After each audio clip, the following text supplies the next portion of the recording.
જય માતાજી, જય દ્વારકાધીશ। અમારા નવા વિડીયોમાં તમારું સ્વાગત છે।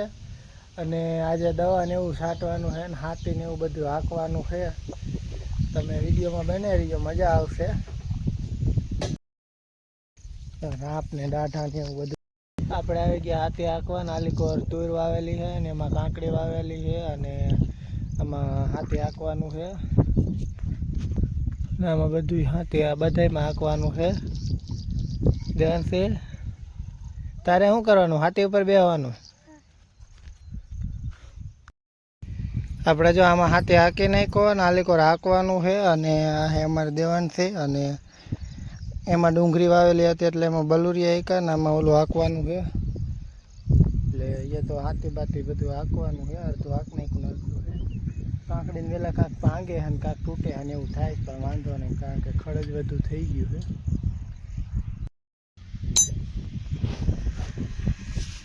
आगे है बेटा, एक पकड़ो पकड़ो।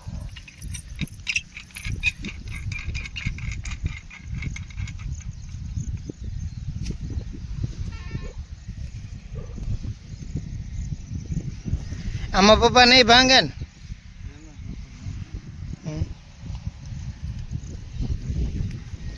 उगाओ बधे पड़ी जाए। आलीकोर वावेली है રીંગણી, आलीकोर वावी है तुर ने कांकड़ी અને મારા પપ્પા હાકે છે હાથી। આ મોટું ધોરું રાખેલું કારણ કે નકર તો કાંકડીના વેલા બધા ભાંગી જાય એટલે મોટું ધોરું જ રાખેલું છે।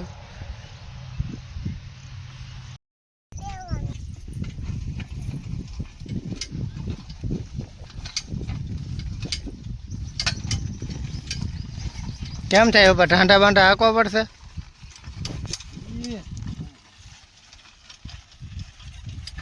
કારણ કે કાંઈ નુકસાન થતું નથી, નકર બધું ઠાંડા હાથી પપ્પા હાકે છે અને આપણે હવે જવું દવા છાંટવા, કારણ કે હવે અહીં કાંઈ જરૂર તો છે નહીં। ઓલી ડુંગળીમાં હાંકવાનું હતું ને એટલે જરૂર થતી જ, કારણ કે મારે ભીંગ દેવી પડતી ને મારા પપ્પા હાથી હાંકતા હતા।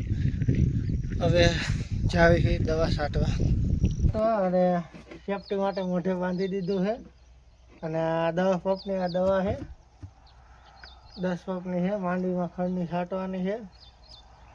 તો આપણે આ 10 ડબલા ભરીને આમાં નાખશું અને પછી એક એક પંપમાં એક ડબલું નાખશું। આપણે જો આવી ગયા એવી દવા છાંટવા અને આલી પર બધી માંડવી છે અને માંડવીમાં ખડ થઈ ગયું છે। આપણે ડબલ નોઝલ વાળો ફુવારો રાખ્યો છે, કારણ કે ગાયો ઘા છટાઈ જાય। અને હવે ચાલુ કરીને છાંટવા માંડું, કારણ કે જે તો ઘણી દવા છાંટવાની છે આ બધી।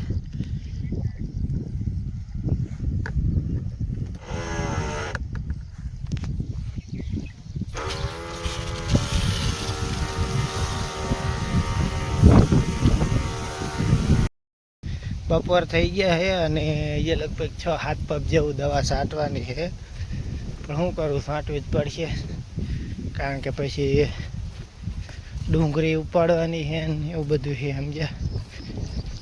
એટલે 6-7 પંપ એ થયા અને 3-4 થશે એટલે છટાઈ જાય દવા। આપણે સવારે જો ઓલા ખોવડેથી દવા છાંટવાનું ચાલુ કર્યું હતું ને, તો આજે આખા એમાં 3 વાગ્યા ને તો આ દવા છટાઈ ગઈ છે ને હવે ડુંગળી ઉપાડવાની એની ચોખ્ખી કરવાની એવું બધું કામ છે। તો મજા આવે તો વિડીયો જોતા રહીજો।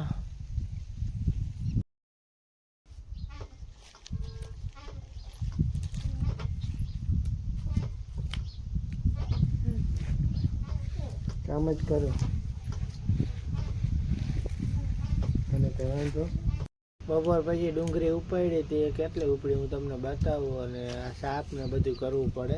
આટલી કાંઈક ડુંગળી ઉપડી છે સવારની, બપોર પાસે ઉપાડી ને તો આ ડુંગળી આમ ચોખ્ખી કરવી પડે ને એવું બધું કરવું પડે। ને હવે જોઈશું આપણે ક્યારે 6 વાગવા આવ્યા છે, આટલી હમી કરવાની બાકી છે ને આપણું જેમ મૂકવાને બાકી છે। પછી આ હાજે યાર્ડમાં લઈને જવાનું છે અને કાંક આવી રીતે પાણીમાં એક એક નાખી પછી પલળી જાય, પછી એને ધોઈને કાઢી લેવાનું। પાણીમાં જ બધી નાખવી જ પડશે।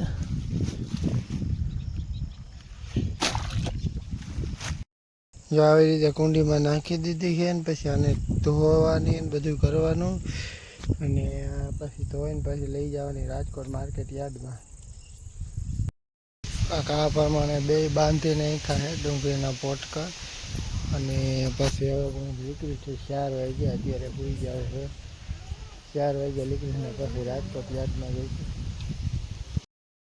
અહીંયા હું યાર્ડમાં નીકળી ગયો હોઉં ડુંગળી લઈને આપણે યાર્ડમાં જઈને મળવી શું ભાવરાવ છે. આપણે જો હવે યાર્ડમાં ભૂગી ગયા હોય ને આપણે ડુંગળી ખોલી નાખીએ અને જોઈશું આપણે આ લોકો શું ભાવને શું જો આપણા ડુંગળી તો વેચાઈ ગઈ છે બધી અને મીઠો લીમડો વેચવાનો છે એટલે આતપ તો વાગી જાય છે કારણ કે ગરાગી જાય એટલી બધી છે નહીં.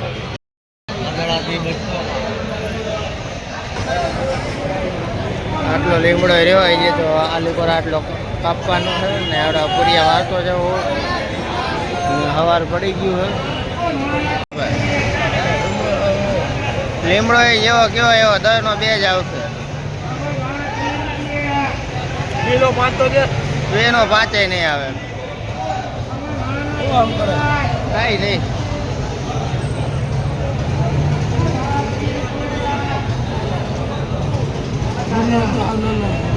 બીજો એ વાત છે પછી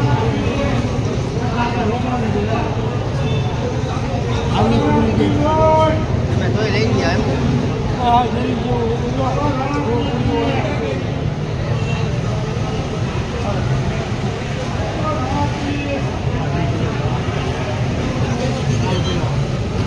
લીમડાના 2 જ પૂરી છે બાકી બધું ખાલી થઈ ગયું છે અને માર્કેટ 2 પૂરી